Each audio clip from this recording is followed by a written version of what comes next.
আসসালামু আলাইকুম। অবশেষে কিন্তু দীর্ঘদিন অপেক্ষা করার পর কারা অধিদপ্তর থেকে পুরুষ এবং মহিলা কারারক্ষী পদে বিশাল একটি নিয়োগ বিজ্ঞপ্তি প্রকাশ করা হয়েছে, যেখানে আপনারা এসএসসি পাশেই আবেদন করতে পারবেন। আবেদন শুরু হবে 11/7/2023 তারিখ হতে এবং আবেদন শেষ হবে 10/8/2023 তারিখ পর্যন্ত।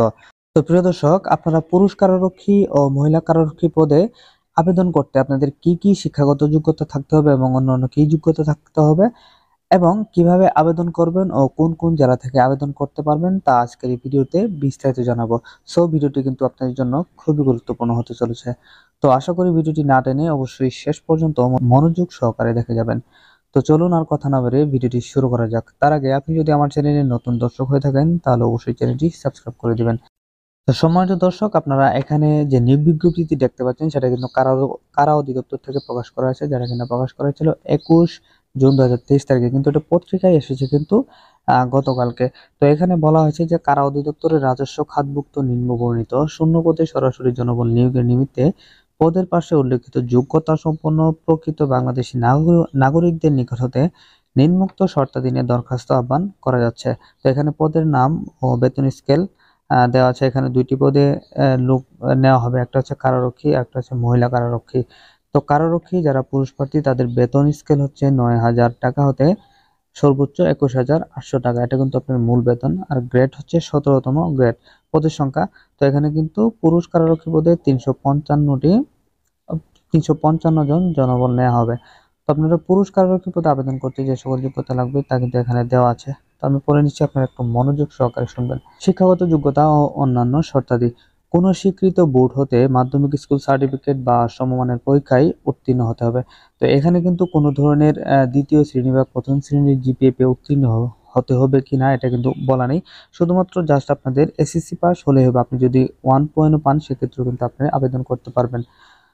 তো এখানে শুধুমাত্র পুরুষ প্রার্থীগণ আবেদন করতে পারবেন। ন্যূনতম শারীরিক যোগ্যতা: উচ্চতা 1.67 মিটার হতে হবে, বুকের মাপ 81.28 সেন্টিমিটার হতে হবে, ওজন সর্বনিম্ন 52 কেজি হতে হবে। বৈবাহিক অবস্থা: প্রার্থীকে অবশ্যই অবিবাহিত হতে হবে। শুধুমাত্র মুক্তিযোদ্ধার সন্তানদের ক্ষেত্রে অবিবাহিত শর্ত শিথিলযোগ্য। তো আপনারা কারারক্ষী পুরুষ পদে যে সকল জেলা থেকে আবেদন করতে পারবেন সেগুলো পড়ে নিচ্ছে, আপনারা একটু মনোযোগ সহকারে শুনে নেবেন। ময়মনসিংহ, নেত্রকোনা, শেরপুর, চট্টগ্রাম, বান্দরবান, কক্সবাজার, ব্রাহ্মণবাড়িয়া, চাঁদপুর, কুমিল্লা, খাগড়াছড়ি, ফেনী, লক্ষ্মীপুর, নোয়াখালী, রাঙ্গামাটি, সিলেট, মৌলভীবাজার, সুনামগঞ্জ, হবিগঞ্জ, রাজশাহী, জয়পুরহাট, সিরাজগঞ্জ, নওগাঁ, নাটোর, চাঁপাইনবাবগঞ্জ, বগুড়া, রংপুর, দিনাজপুর, গাইবান্ধা, কুড়িগ্রাম, লালমনিরহাট, নীলফামারী, পঞ্চগড়, ঠাকুরগাঁও। তো প্রিয় দর্শক, আপনারা কিন্তু এই সকল জেলা থেকে আবেদন করতে পারবেন। তো এর বাইরে যারা আছেন তারা কিন্তু এই পদটিতে আবেদন করতে পারবেন না। এখন আসি যে 2 নম্বর পদটি, সেটা হচ্ছে মহিলা কারারক্ষী পদ। তো এখানে আপনারা এখানে আপনাদের বেতন স্কেল থাকবে 9,000 টাকা থেকে সর্বোচ্চ 21,800 টাকা। বেতন স্কেলও সেম, যে 17তম গ্রেড। তো এখানে জনবল নেওয়া হবে 14টি। তো আপনারা এই পদটিতে আবেদন করতে আপনার শিক্ষাগত যোগ্যতা হতে হবে কোনো স্বীকৃত বোর্ড হতে মাধ্যমিক স্কুল সার্টিফিকেট বা সমমানের পরীক্ষায় উত্তীর্ণ, অর্থাৎ আপনার কোনো প্রথম বা দ্বিতীয় শ্রেণীর জিপিএ পেয়ে কিন্তু উত্তীর্ণ হতে হবে না, জাস্ট এসএসসি পাস হলেই আপনি আবেদন করতে পারবেন। শুধুমাত্র মহিলা প্রার্থীগণ আবেদন করতে পারবেন এই পদটিতে। ন্যূনতম শারীরিক যোগ্যতা: উচ্চতা 1.57 মিটার, বুকের মাপ 76.81 সেন্টিমিটার, ওজন সর্বনিম্ন 45 কেজি।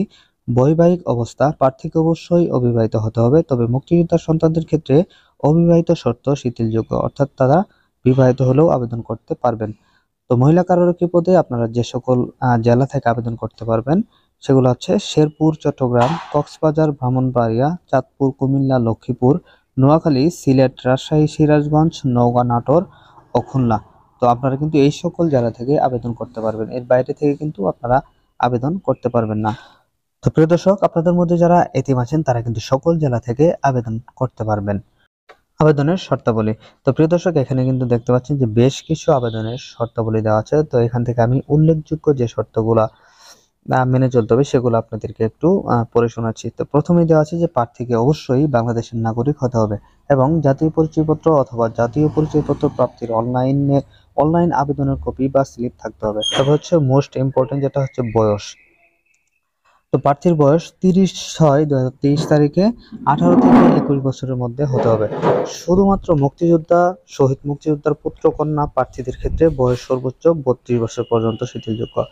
তো এখানে আরেকটা বিষয় খুবই গুরুত্বপূর্ণ, যেটা হচ্ছে জনপ্রশাসন মন্ত্রণালয় থেকে কিন্তু একটা বয়স বাড়ানোর বিজ্ঞপ্তি দেওয়া ছিল, যেখানে কিনা 25 মার্চ 2020 তারিখে যাদের বয়স সর্বোচ্চ 21 বছর পর্যন্ত হয়েছিল তারাও কিন্তু এই নিয়োগ বিজ্ঞপ্তিতে আবেদন করতে পারবেন। অর্থাৎ এখন যাদের বয়স 23 চলছে তারাও কিন্তু এই নিয়োগ বিজ্ঞপ্তিটিতে আবেদন করতে পারবেন। অনলাইনে কিভাবে আবেদনপত্র পূরণ করবেন এবং অনলাইন আবেদনপত্র পূরণ করতে কি কি শর্ত মেনে চলতে হবে। তো আপনারা অনলাইনে আবেদন করার জন্য প্রথমে চলে যাবেন গুগলে গিয়ে লিখবেন যে prison.teletalk.com.bd।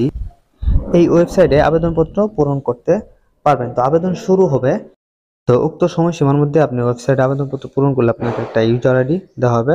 তো ইউজার আইডি প্রাপ্ত প্রার্থীগণ অনলাইনে আবেদনপত্র সাবমিটের সময় থেকে পরবর্তী 72 ঘন্টার মধ্যে SMS এ পরীক্ষার ফি জমা দিতে হবে। তো প্রিয় দর্শক, আপনার মোবাইল দিয়ে কিভাবে এই দুটি পদে ঘরে বসে আবেদন করতে পারবেন এই নিয়ে যদি আপনি ভিডিও চান তাহলে কমেন্ট বক্সে জানিয়ে দিতে পারেন, আমি এই নিয়ে একটা বিস্তারিত ভিডিও দেওয়ার চেষ্টা করব। অনলাইনে আবেদনপত্রে প্রার্থী তার স্বাক্ষর দৈর্ঘ্য 300/80 পিক্সেল ও রঙিন ছবি দৈর্ঘ্য 300/300 পিক্সেল স্ক্যান করে নির্ধারিত স্থানে আপলোড করবেন। তো ছবির সাইজ সর্বোচ্চ 100 কপি ও স্বাক্ষরের সাইজ সর্বোচ্চ 60 কেবি এর মধ্যে হতে হবে। তো আপনারা কিন্তু অনেকেই এই ছবি এবং স্বাক্ষর রিসাইজ করতে পারেন না। তো এই ছবি এবং স্বাক্ষর কিভাবে রিসাইজ করবে এই নিয়ে কিন্তু আমার চ্যানেলে একটা ভিডিও অলরেডি দেওয়া আছে, আপনারা চাইলে সেটা ডেসক্রিপশন বক্স থেকে দেখে নিতে পারেন। তো অনলাইন আবেদনপত্র পূরণকৃত তথ্য যেহেতু পরবর্তী সকল কার্যক্রমে ব্যবহৃত হবে, সেহেতু অনলাইন আবেদনপত্র সাবমিট করার পূর্বেই প্রদানকৃত সকল তথ্যের সঠিকতা সম্পর্কে প্রার্থী শতভাগ নিশ্চিত হবেন। প্রার্থী অনলাইনে পূরণকৃত আবেদনপত্রের একটি রঙিন প্রিন্ট কপি পরীক্ষা সংক্রান্ত যে কোনো প্রয়োজনের সহায়ক হিসেবে সংরক্ষণ করবেন। SMS প্রেরণের নিয়মাবলী ও পরীক্ষার ফি প্রদান।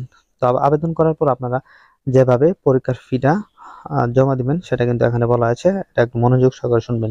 অনলাইনে আবেদনপত্র অ্যাপ্লিকেশন ফর্ম যথাযথভাবে পূরণ করে নির্দেশনা মতে ছবি ও স্বাক্ষর আপলোড করে আবেদনপত্র সাবমিট করা সম্পন্ন হলে কম্পিউটারে ছবি সহ অ্যাপ্লিকেশন প্রিভিউ দেখা যাবে। নির্ভুল আবেদন সাবমিট করা প্রার্থী একটি ইউজার আইডি ও ছবি স্বাক্ষরযুক্ত একটি অ্যাপ্লিকেশন কপি পাবেন। উক্ত অ্যাপ্লিকেশন কপি প্রার্থী প্রিন্ট বা ডাউনলোড ও রঙিন প্রিন্ট করে সংরক্ষণ করবেন।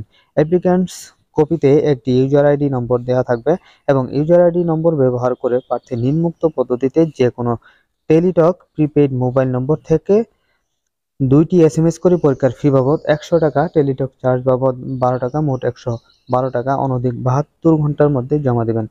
এখানে বিশেষভাবে উল্লেখ্য যে অনলাইনে আবেদনপত্রের সকল অংশ পূরণ করে সাবমিট করা হলেও পরীক্ষার ফি জমা না দেওয়া পর্যন্ত অনলাইনে আবেদন কোনো অবস্থাতেই গৃহীত হবে না। তো এখানে কিন্তু SMS করার নিয়মগুলা সুন্দরভাবে দেখিয়ে দেওয়া হয়েছে, আপনারা একটু দেখে নেবেন।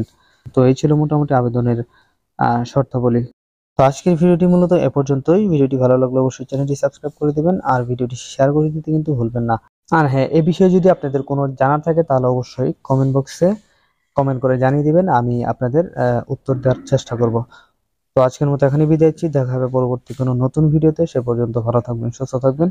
আসসালামু আলাইকুম।